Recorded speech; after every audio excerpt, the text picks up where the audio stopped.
Good afternoon, everybody. Please do sit down.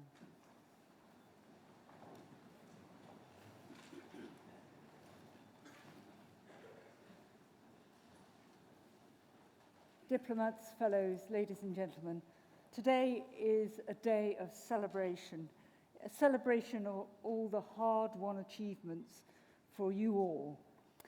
Some of you are right at the beginning of your careers, others partly through, and then just a few of you towards the end of your careers, and you will be receiving the college's highest awards of honorary fellowship and fellowship by election.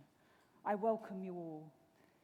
In each case, the award is a result of great application and hard work. May I begin on behalf of the Court and Council of the Royal College of Surgeons and congratulate you all. Not only you, the diplomats, but perhaps also the guests who have come with you here today. In fact, diplomats, maybe now is a good time for you to publicly acknowledge all the support that you've had from the guests you've brought with you. And I'd just ask you to stand up, face them, and give them a really rousing applause. So.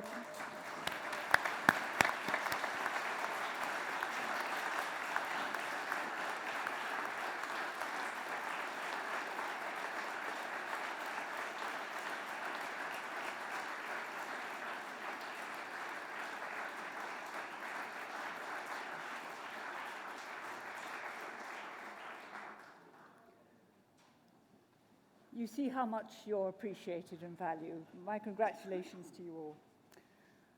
I'm now in the third of my 3-year term as president, and it's been a time of great turmoil around the world, and also here in the health service. But if we think about the world, who would have predicted the outcome of the Brexit vote, for instance, and all the implications for future changes and potential opportunities? And what about the last few months, the extraordinary goings-on and revelation coming from across the Channel and the Atlantic in the American presidential elections, which have concluded this morning? So what does the future hold for that country and our relationship? So much change, so many potential opportunities, and so many challenges ahead of us. I was actually at the American College of Surgeons Congress last month, and there was much talk about the state of health service in the USA and indeed around the developed world. But it's interesting to note that in America, they spend between 17 and 18% of their GNP, gross national product, on health. And undoubtedly, they have some of the best treatments in the world, but also potentially some of the not-so-good treatments. Still, even after Obamacare, there are 25 million people or more who don't have access to safe, timely, affordable healthcare, and perhaps the same number again live in fear of constant death, and that as a result of healthcare bills. The surgeon told me that in America they're facing demographic change. In some of the best medical schools, apparently about a quarter of medical graduates who are qualifying do so with debts of $150,000 to $200,000. And some of them are choosing not to go into the residency programs. The residents work about 80 hours a week. I'm told they get 4 weeks holiday if they're lucky. There's no entitlement to statutory maternity or paternity leave. Physician burnout is at an all-time high. I'm told it's around 54%, and I'm told 6% of surgeons who have burnout have contemplated suicide. So, not surprisingly, when they told me all that, they turned to me and said, "Now, what about the National Health Service?" And I thought about it for a moment, and I thought, well, compared to that, perhaps actually it's quite good. And they seemed very surprised. They said, "Really? But we've heard so much." And I said, "Well, there are things that aren't good." They said, "Oh, yes, we've heard all about that." I said, "But the truth is that actually it's probably just not good enough." So what did I mean? What did I mean when I said good? Well, here in the UK, healthcare is free at the point of delivery. We, as clinicians in this country, never have to ask a patient whether they can afford a particular form of treatment. We are treating more patients than ever before. Satisfaction rates are up. Cancer deaths are improving. Outcomes for things like fractured neck of femurs are measured by 30-day mortality and the return to home. They are improving markedly as a result of the work that has been done in trauma and orthopedics over the last 4 years. Stroke management, centralisation has given us a huge benefit, and we see for patients a real change in their outcomes when they're treated in centralised hospitals. Trauma centres have effectively halved the deaths from major trauma. Amazing successes with new genomic developments, additional money up front in the 2015 Comprehensive Spending Review. Surgery is making progress in attracting more women, and here you are today, into the specialty. And I know that although that's not a large number of women, it is actually real progress. But then I was also forced to admit that things were not good. We know that we are just emerging from a very divisive and demoralising industrial dispute. Many staff, not just the trainee doctors, feel undervalued, but we know our trainees in particular feel deprofessionalised and undervalued. In surgery, trainees find it difficult to get to their training opportunities as they often struggle to fill rota gaps and their service commitments. We know complaints about bullying and harassment have been rising. We also know that clinician burnout is a real entity here in the UK too. So we know that even with that extra money that we were awarded last year, there will be about 1.8 billion of underfunding in the whole service overall. And probably this year we're looking at an overall annual debt of about 600 million. What's really bad is that there is huge variation in treatments. So we know from all sorts of programs that the variation we see is unacceptable in terms of the patient's treatment and their outcome. There's also variation in access to treatments, a sort of postcode lottery.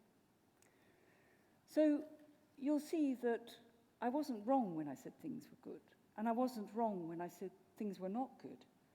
But maybe the truth is that things are not good enough. And maybe we, all of us here, are the solution to that.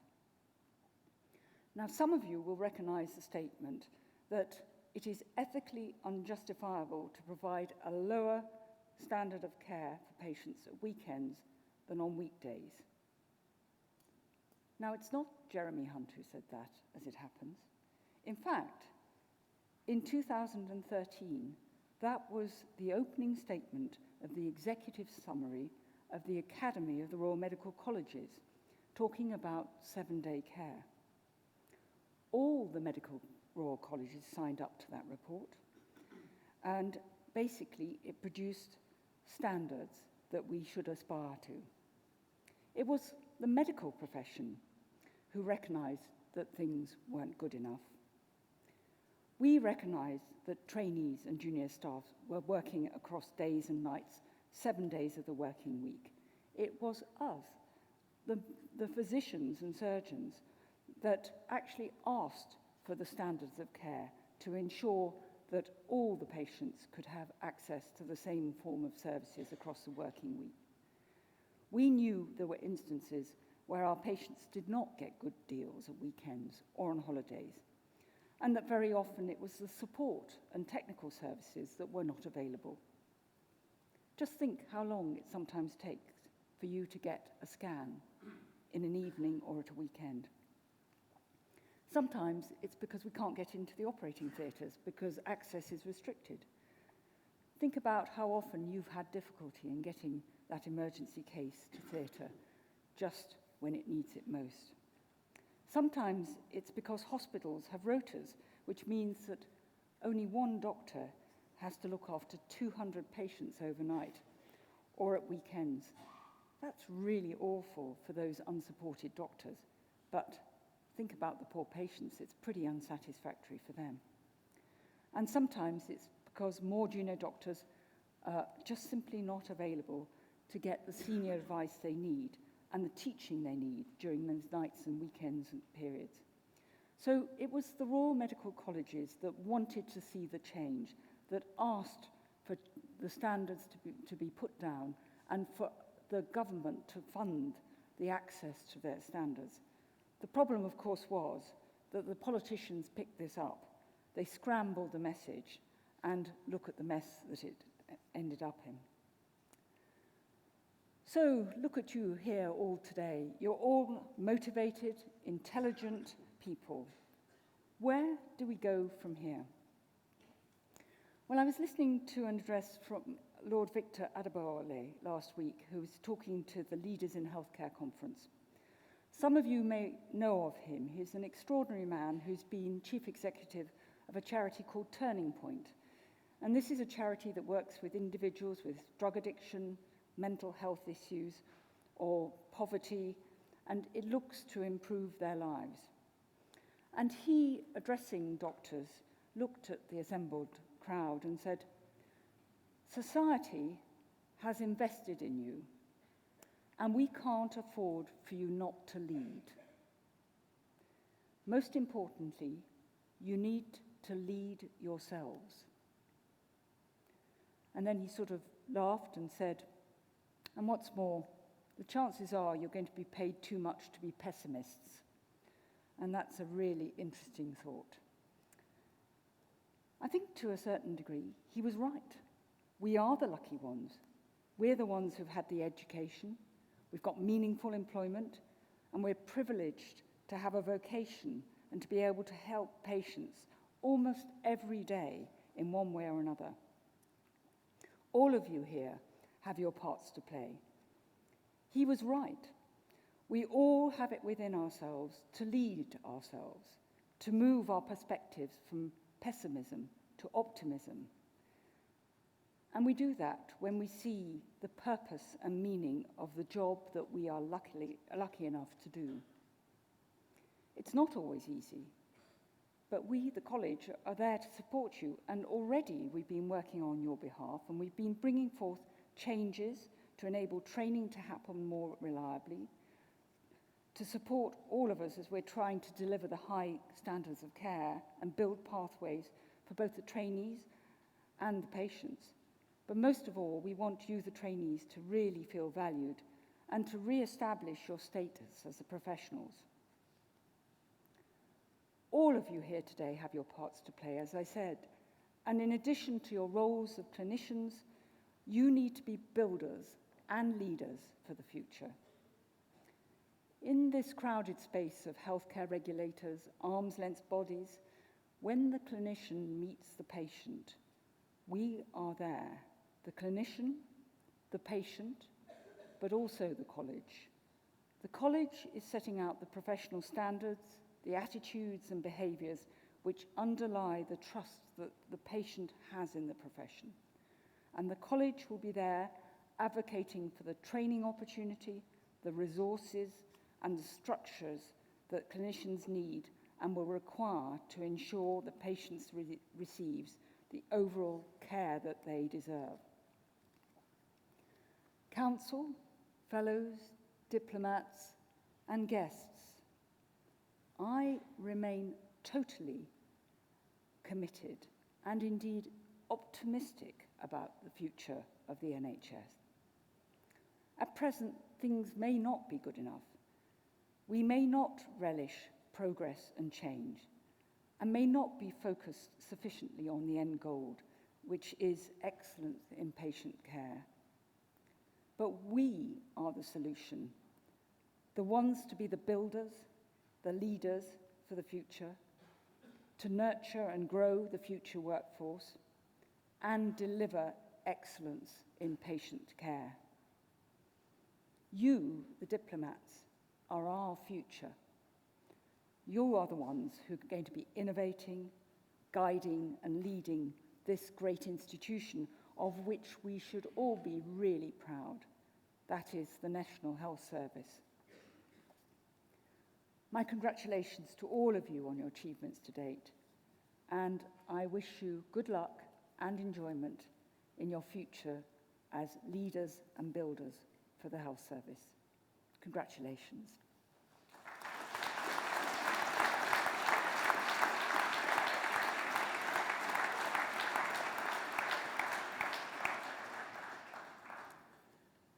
And so it's with great pleasure I now move on to the recognition of the most treasured award from the Royal College of Surgeons. And it is my pleasure to welcome Professor Michael Laquaglia from the United States. Vice Presidents, please. And this was for award of honorary fellowship.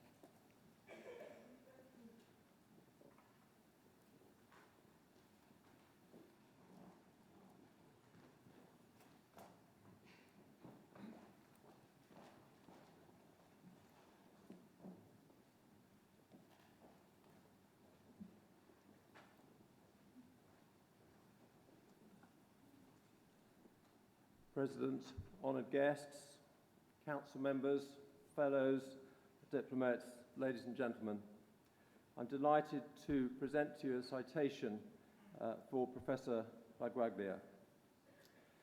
Michael Laquaglia is a gifted technical surgeon, a compassionate physician, and an inspirational mentor. Most of all, however, he's a doctor committed to the treatment of children and adolescents with cancer. He qualified in medicine from the New Jersey Medical School in 1976 and went on to train in surgery at the Massachusetts General.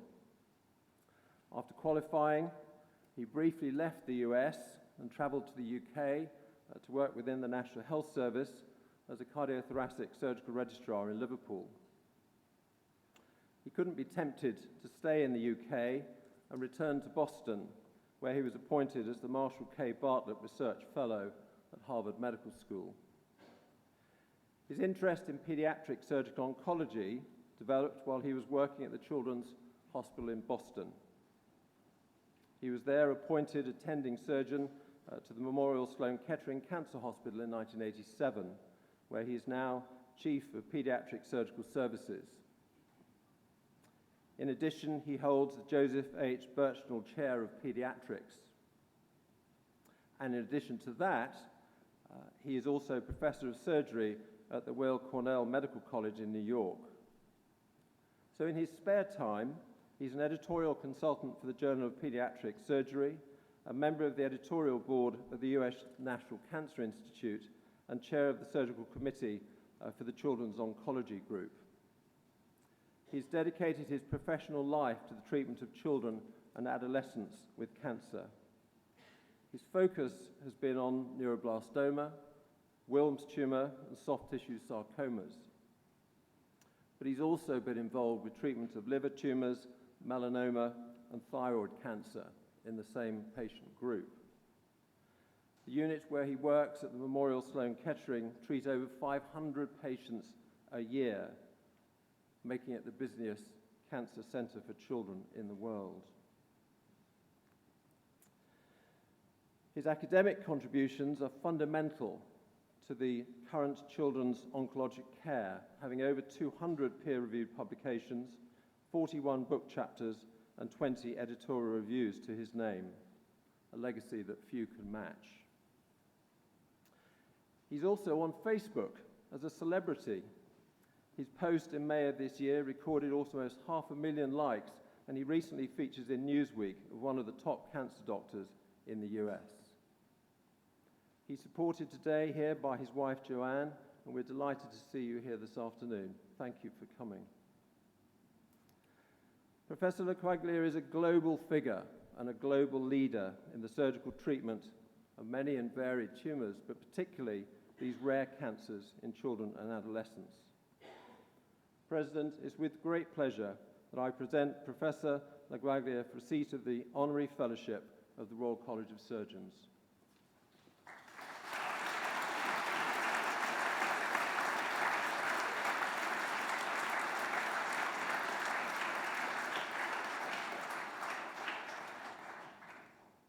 By the authority of Council and the power vested in me as President of the Royal College of Surgeons, I'm delighted to award you the Honorary Fellowship. Congratulations.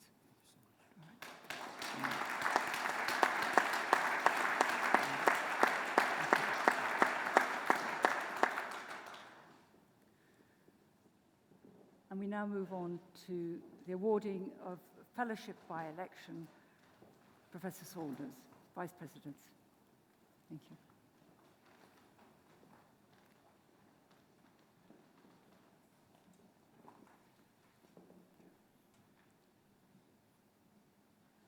President, members of Council, guests, fellows, diplomats, it's a great pleasure to be able to present to you Professor Brian Saunders, whom I've known for over 20 years. Now, in your buff leaflet, you'll read his formal CV, but I'm not going to read that out. In many ways, Brian is a surgeon in all but name. He cuts things, delicately and carefully, of course. He occasionally makes things bleed and has to stop the bleeding. And he sometimes makes a hole in the bowel which has to be repaired, usually from the inside. But Brian is not a surgeon. He is a gastroenterologist and a leader of a new breed of what are called interventional endoscopists. He succeeded Christopher Williams as the director of the Wilson Endoscopy Department at St Mark's Hospital in 2003 and has been a key figure in the development of our National Bowel Cancer Screening Programme and more particularly interventional colonoscopy. He's an outstanding teacher and has taught hundreds of physicians and surgeons without discrimination how to do colonoscopy properly. Colonoscopy, introduced in the late 80s, has moved on from just making a diagnosis, taking biopsies or smearing polyps. He has concentrated on removing difficult polyps and early cancers from the inside of the bowel, while surgeons have been concentrating on tackling the problem from the outside. But such is the pace of technology advance that the two disciplines are converging, with hybrid operations carried out jointly by innovators like Brian and surgeons working together. Here too, Brian has been at the forefront and welcomed surgeons into the multidisciplinary teams now needed for these tricky problems. More and more operations in the future will be done from the inside only, with faster recovery and less complications for our patients. It's great to see Brian's family with us this afternoon. I can think of no better person in my area of interest to propose for a fellowship by election, for indeed Professor Brian Saunders is already a surgeon.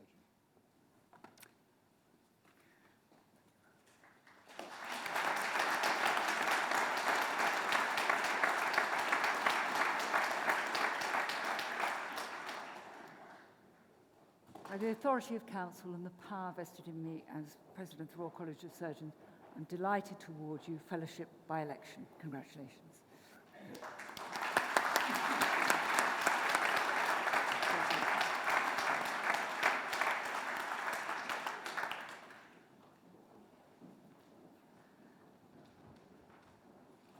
We will now move on to the awarding of certificates for research fellowships and also for prizes. And then we will move on to the awarding of certificates for diplomas.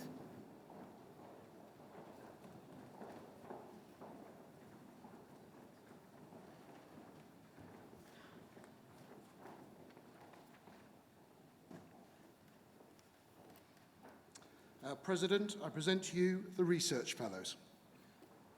Oliver Richard Borton.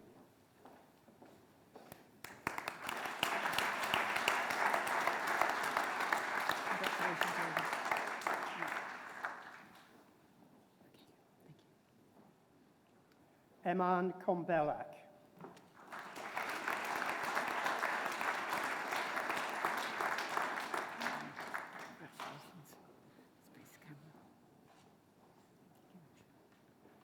Rodrigo Sotomayor de Figueiredo.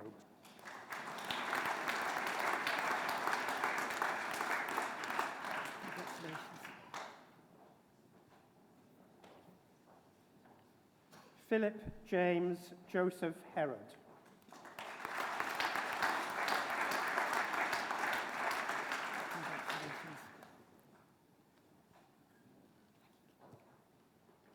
Yazan Naif Suleiman Kulad.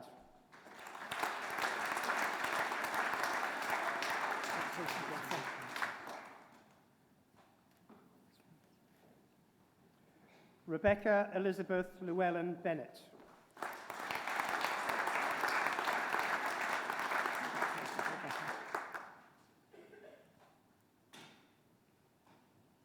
Howis Lloyd Hughes.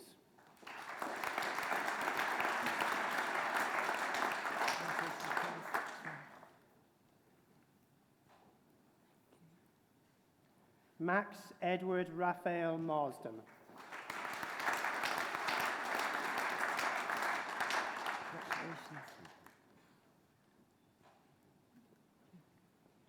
Hannah Rachel Nieto.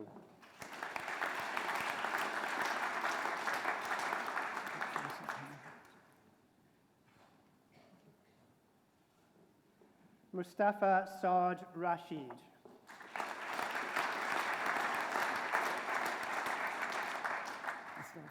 Keep meeting.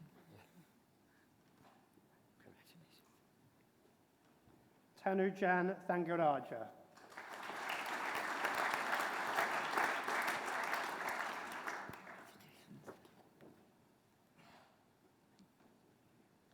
Naomi Jane Wright.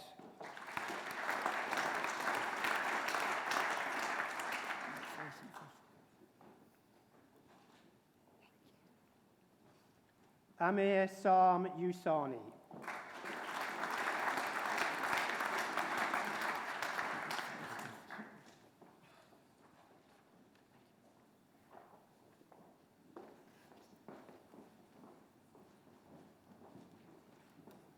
President, I present to you Fellows in General Surgery.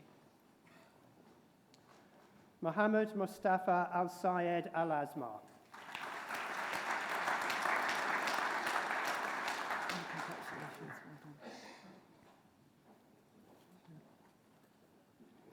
Selena Carol Baines.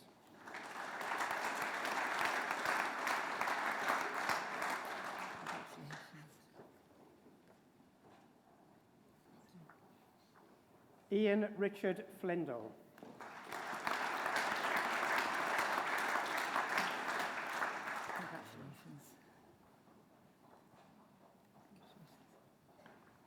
Petrut Goalnicianu.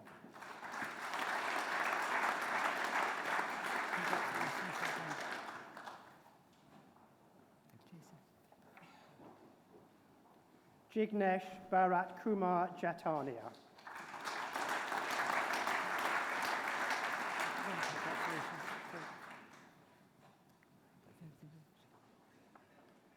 Neil Ramachandra Patani.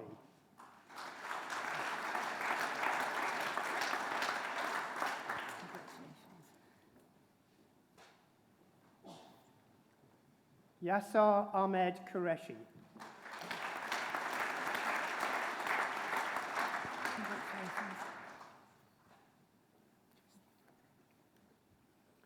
Pamela Christine Sivathondan.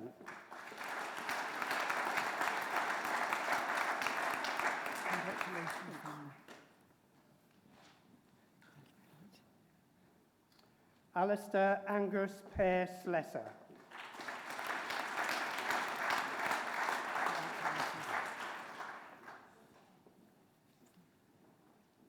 James Patrick Tiernan.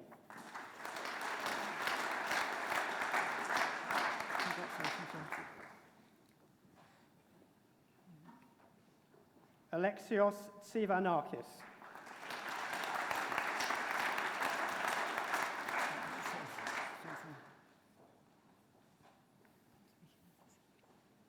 Olivia Constance Claire Will. Congratulations, Olivia.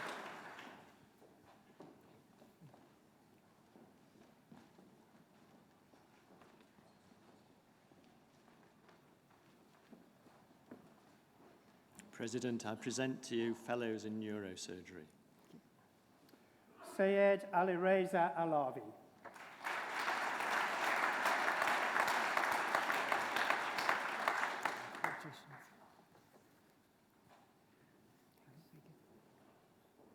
Mohammed Akbar Hussain.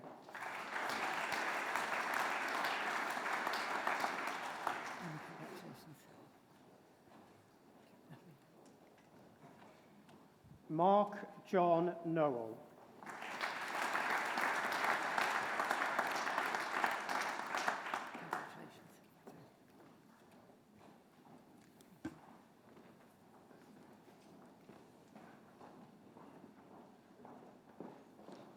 President, I present to you fellows in oral and maxillofacial surgery. Syed Jarrad Haq.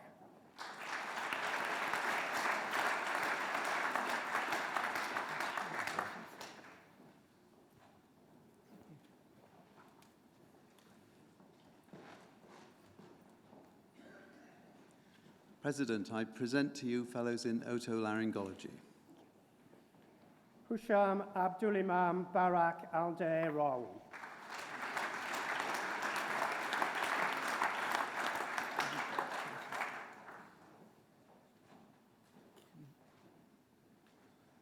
Mohiemen Anwar.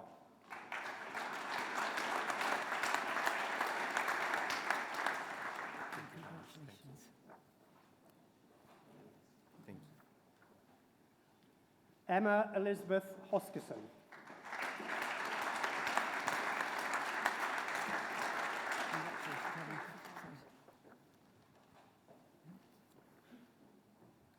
Nara Tumea Orban.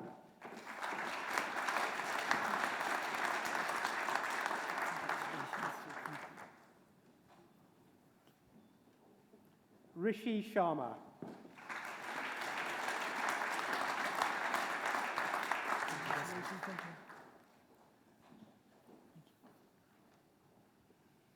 Sunil Dutt Sharma.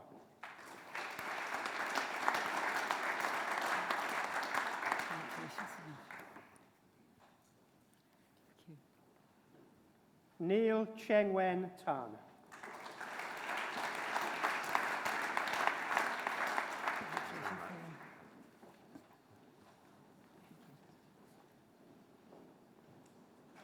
President, I present to you fellows in plastic surgery. Anthony Dilnath Raminal Gurusinghe.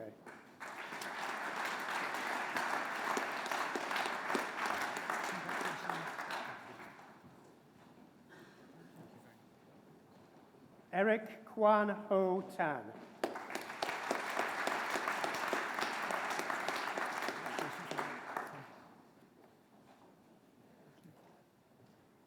Jasmine Yao Mei Tang.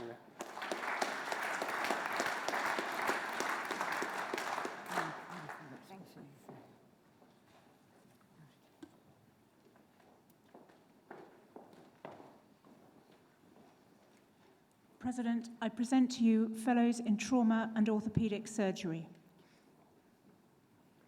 Sami Masood Ahmed Gil.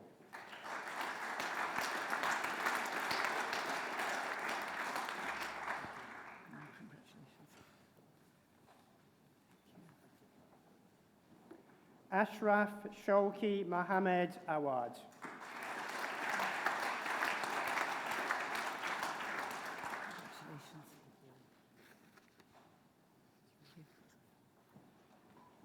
Punajyoti Banerjee.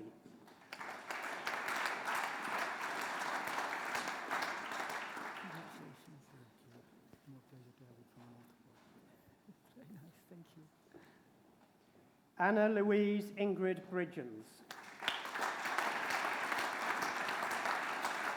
Many congratulations.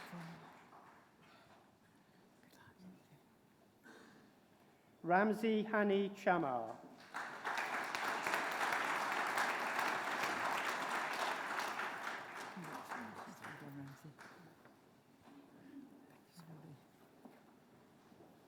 Arijit Kumar Ghosh.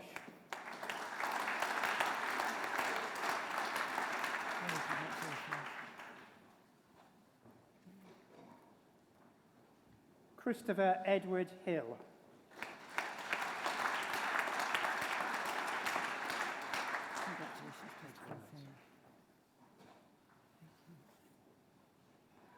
Satish Kuti.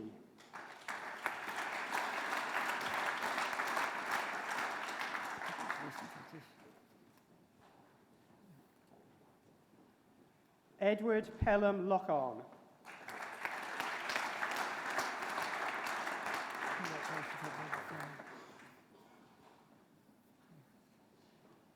Emad Malik.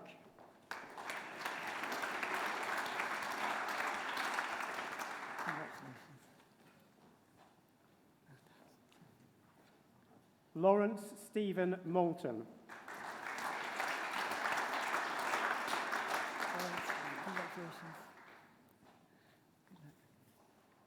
Jaya Palan.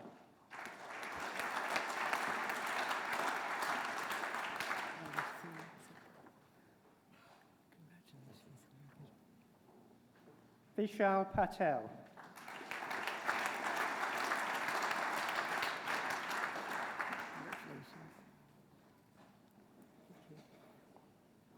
Nadia Skiberas.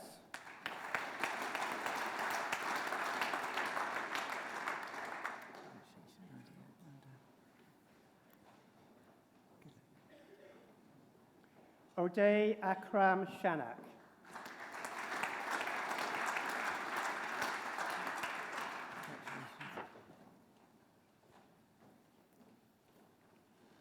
Talvinder Singh.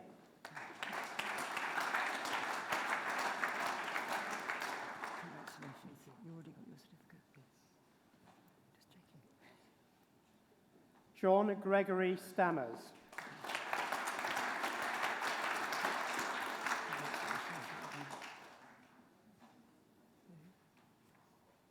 Anthony Andreas Theodorides.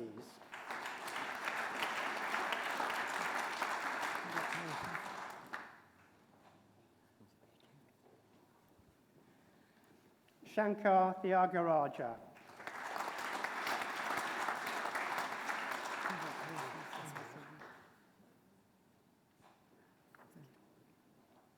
Caroline Ruth Farrell.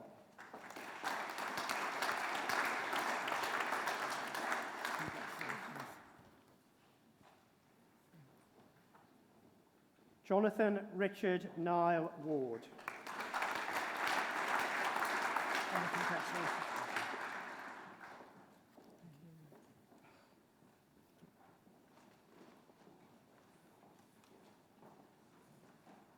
President, I present to you Fellows in Urology. Ahmad Al-Enazi.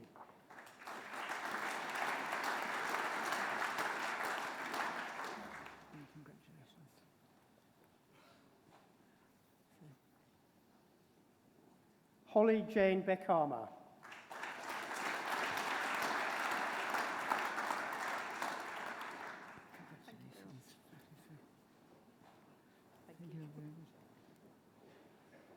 Daniel Charles Cohen.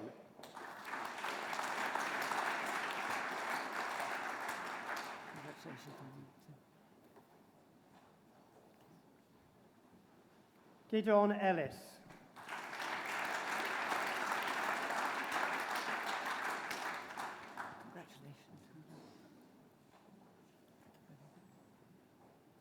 Matthew Ping Chow Liu.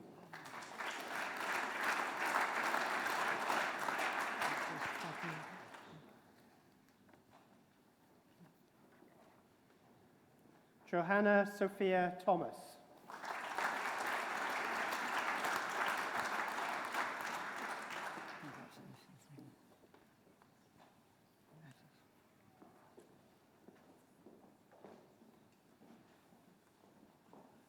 Madam President, I present to you Fellows ad eundem.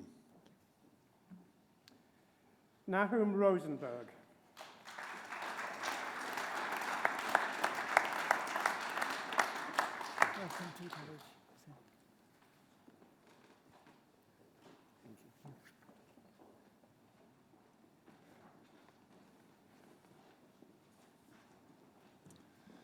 President, I present to you Mr. Kieran Edward Murphy, winner of the Royal College of Surgeons and Johnson & Johnson Lister Prize for his witty essay on what Lord Lister would have thought of the Shape of Trading report. Thank you. Kieran Edward Murphy.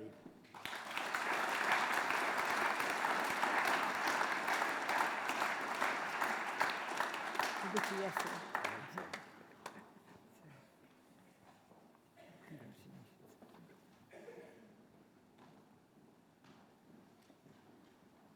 President, I present to you successful candidates at recent examinations for the membership of the college.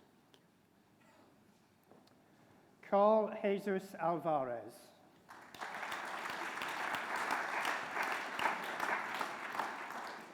Congratulations, Carl. Torath Amayen.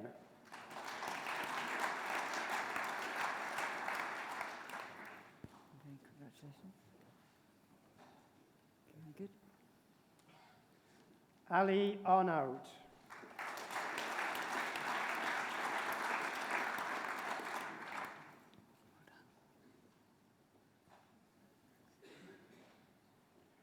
Olugbenga Tunde Awolaran.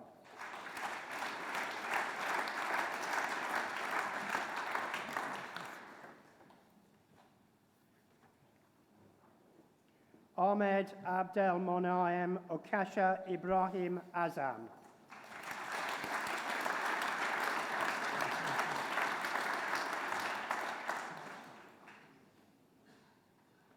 Juan Enrique Berne Gomez.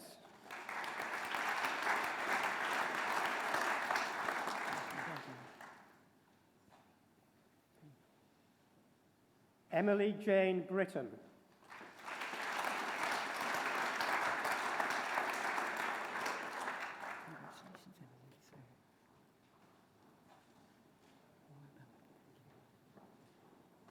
Nicholas Paul Bullock.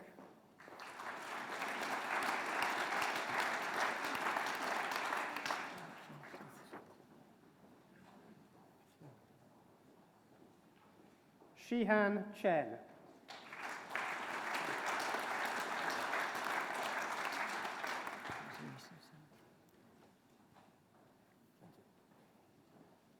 Tamsin Leslie Clark.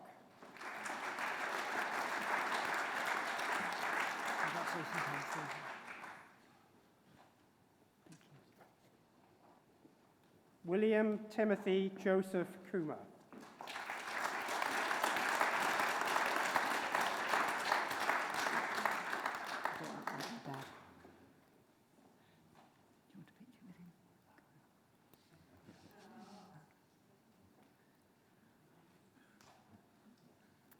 Family resemblance.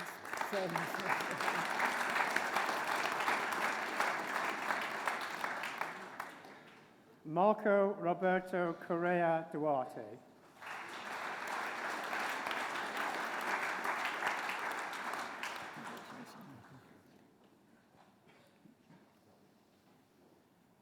Harry F. Dean.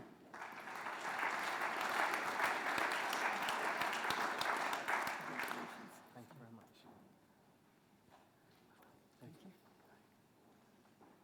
Randeep Singh Dariwal.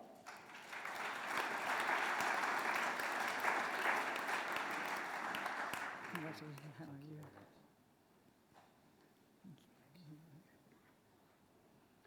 Thomas James Elu.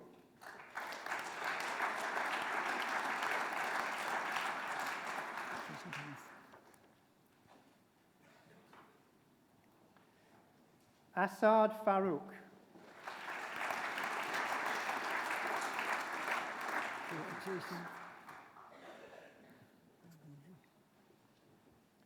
Tanzela Gala.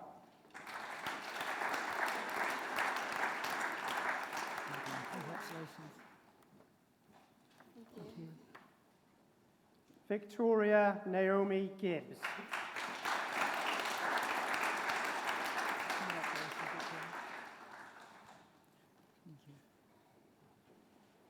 Nancy Hadji Evangelou.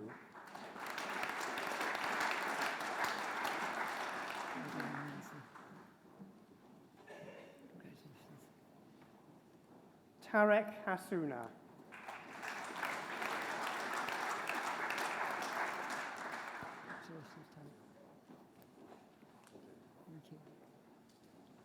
Duncan Bruce Henry Henderson.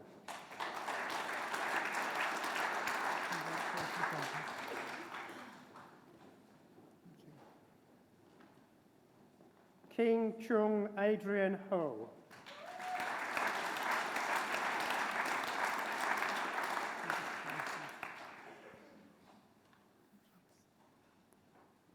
Catherine Victoria Hurst.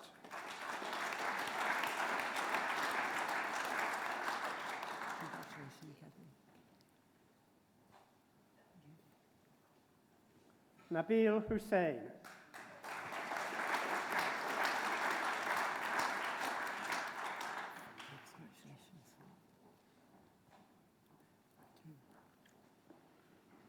Kevin Illo.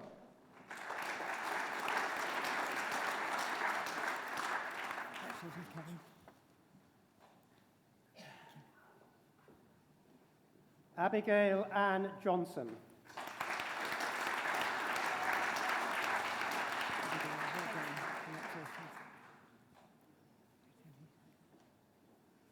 Stephen Jordan.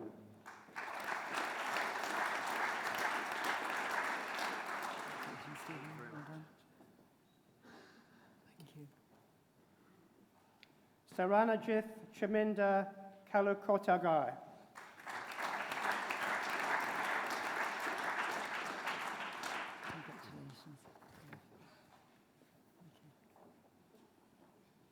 Anjana Jagbir Cole.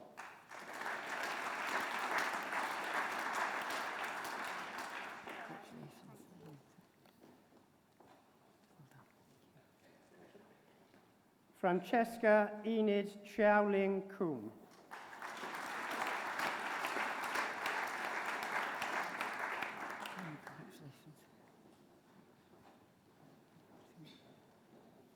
Katerina Kiprianou.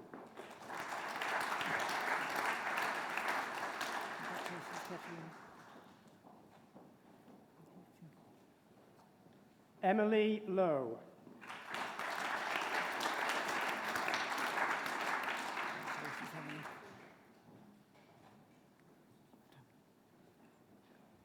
Khalid Ben Noor Malik Tabassum.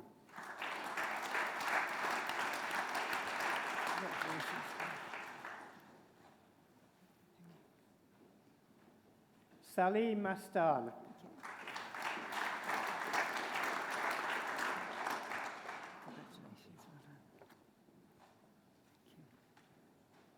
Joseph Laxton McAleer.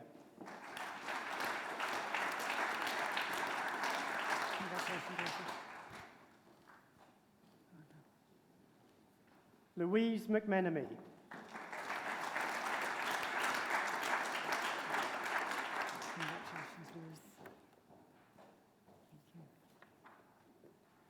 Mustafa Abdelati Mustafa Mohammed.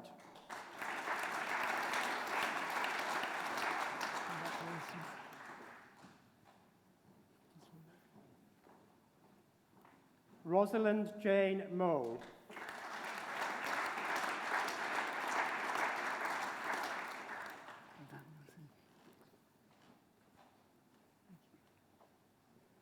Nisha Nesaratnam.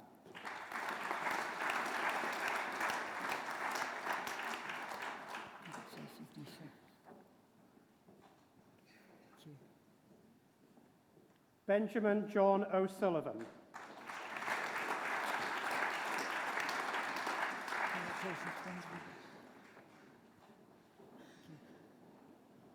Robert Edward Payne.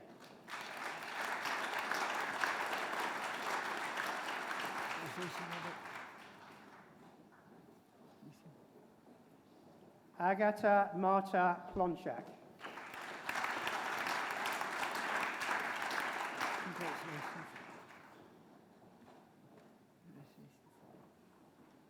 Parag Raval.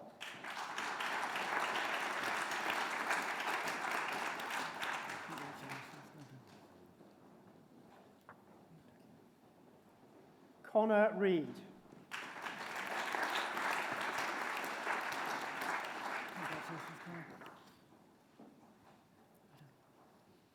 Thomas Harry Reid.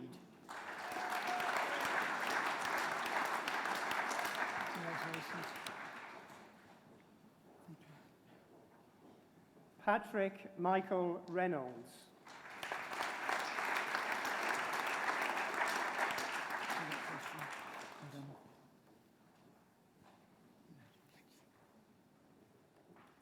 Sean Rezvani.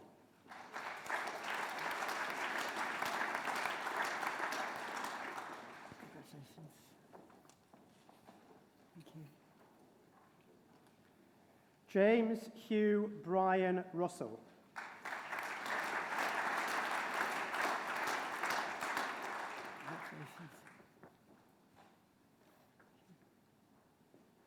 Maria Samuel.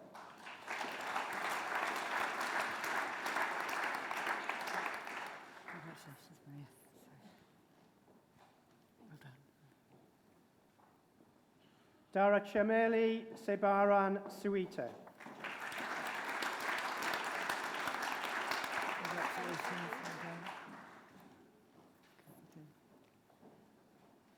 Hussein Selmi.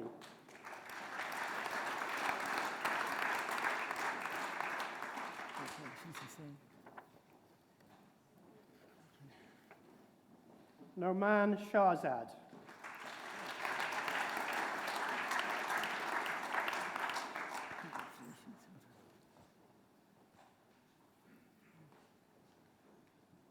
Ahmed Sharif.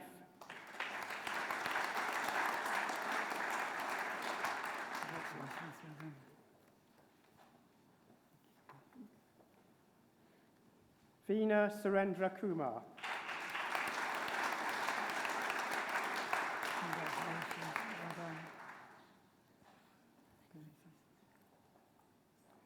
Adioluwa Ifioluwa Olasei Tau.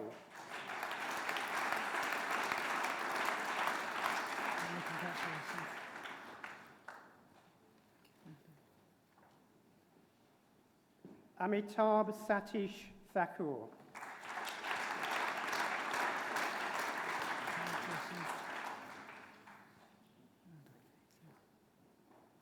Harriet Walker.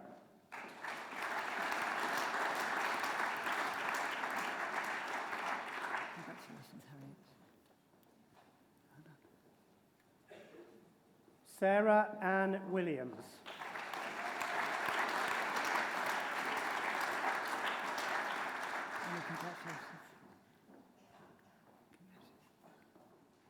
Bob Yang.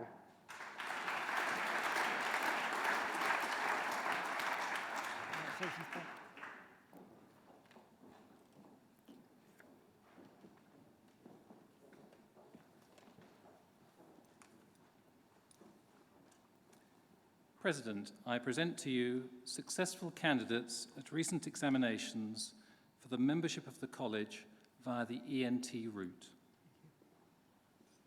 Jack William Limbrick.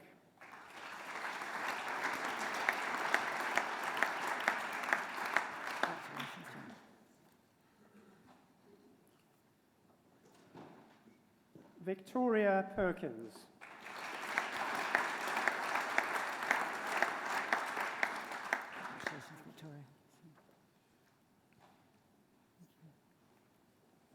Burke Job Van Boygen.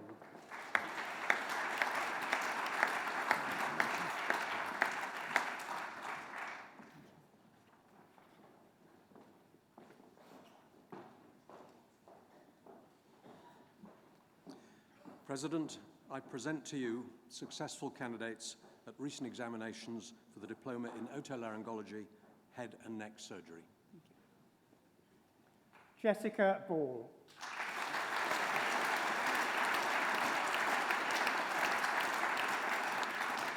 Congratulations, Jessica. Last but not least. Thank you. So a further round of applause for all our diplomas today.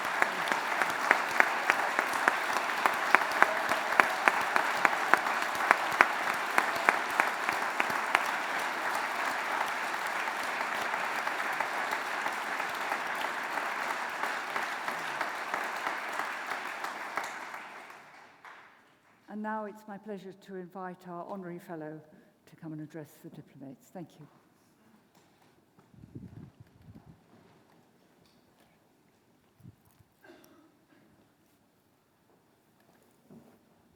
Madam President of the College, I would again like to thank you for this great honor that I will cherish, the fellowship in this college, and also for the honor of this podium. Young surgeons, colleagues, new fellows, the theme of this little talk I'm going to give is leadership, in the Latin words humilitate vincitur, which means humility conquers all. And by that I mean not taking yourself too seriously and having the humility to try to understand problems and to understand people. Not taking yourself too seriously. When the nurse or the younger colleague tells you something, they may very well be helping you. I'm going to give you 4 pieces of advice. The first is engage and seize opportunities. Get involved. As a young surgeon, I was given the opportunity to go to Liverpool and study thoracic surgery, which I took. It occasioned having to push up a wedding that was unplanned at the time, etc. But I had the opportunity to meet Mr. Ivor Lewis, and I had the opportunity to learn a thoraco-abdominal incision, as well as a tremendous amount of thoracic surgery. I use that thoraco-abdominal incision on a weekly basis in my practice now in retroperitoneal tumors. So I feel that you should try to take opportunities that come along and try to turn them into something. My second piece of advice is to innovate and collaborate. The words DeBakey, Dennis Brown, Fogarty are all applied to instruments that are used. Judah Folkman, one of my mentors, a pediatric surgeon in Boston, discovered the field of angiogenesis by understanding, by contemplating this idea that a ball of cells doesn't get any bigger than 1 millimeter unless it has a blood supply. And that has led to many advances in drugs in terms of the treatment, for instance, of cancer, but also in terms of eye problems and abnormal growth of blood vessels. So innovate and collaborate with people. In my own experience, in a collaboration that I had with a friend I made at the Rockefeller University, a biophysicist, we were able recently to identify and clone the gene that causes fibrolamellar hepatoma, previously undefined, and that's published in the journal Science. The point is, by working with people, not always putting yourself first, but working with people, you'll get a lot done. The third point, the third piece of advice, is be a lifelong learner. I had to understand the field of laparoscopy and thoracoscopy well after I was trained, and I think you need to keep up with these techniques, to never think that you're good enough, but always try to hone that knife, hone the edge, and be better. Also, we've seen both some of the pluses and some of the cons of working in a medical system, any medical system. Some of you will need to learn to be businessmen later, or women. Some of you will need to learn to deal with politicians. I have had the experience of going to Washington myself in our country and trying to lobby for money for childhood cancer. Only about 4% of the National Cancer Institute budget goes for childhood cancer. And we were successful by continually going down and learning the mores of the politicians and working with them, especially the ones that were interested in improving the lot for childhood cancer in our country. So be a lifelong learner. And my final recommendation, or my final piece of advice is, learn balance in your life. Keep your family close. That's your true happiness. That will keep you refreshed and keep you going in a difficult practice. I think this is a very, very important, this is probably the most important piece of advice I could give you. Young surgeons, you're the future. Go out and seize it. And again, good luck, and thanks again for this honor. Thank you very much.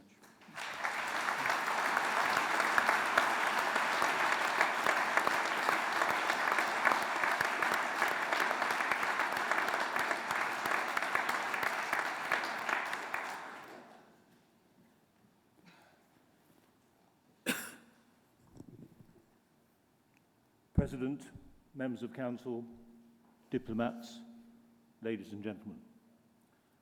It's my great pleasure to offer a short, you'll be relieved to hear, vote of thanks to Professor Laqueglia. I don't think there can be anyone in this room, no matter what their skill, who could not fail to be inspired by the citation that was read for Professor Michael Laqueglia. It was an awesome CV, and it will hopefully inspire many of you for the future. He gave us 4 wonderful pieces of advice. Besides rather instilling our memory of Latin, he talked about engagement, taking opportunities. He talked about, sir, innovation and collaboration, and gave some wonderful examples of how you can achieve great things if you do those things. But he also told us, and all of us on this stage are of that age, that you need to do lifelong learning. This is just a point in all the diplomat's career, and it's only, for many of you, the very beginning of a story that will go on and on to greater success. But he also told us an area which many of us always fail to do, and that is the balance between work and life. And it is important that you take that home with you, particularly when all your relatives are here to support you. So thank you, Professor, for wise words. I hope they will have inspired our diplomats, and together, as members and fellows of this college, that we can continue to advance surgical care. Thank you very much.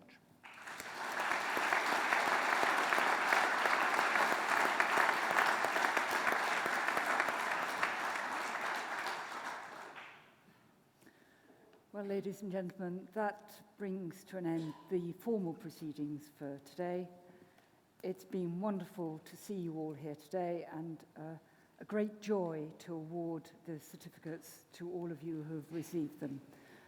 Thank you for being part of the family, the whole fellowship of the Royal College of Surgeons. We hope that you will enjoy being a fellow. We hope you will come and take part in some of our fellowship activities.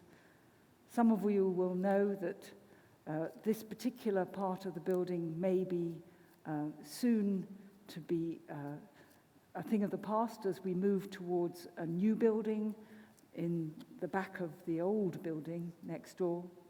And so perhaps today is an opportunity to just come and join us next door as we continue the celebration and share a glass of wine and some canapés, and we welcome you all to that.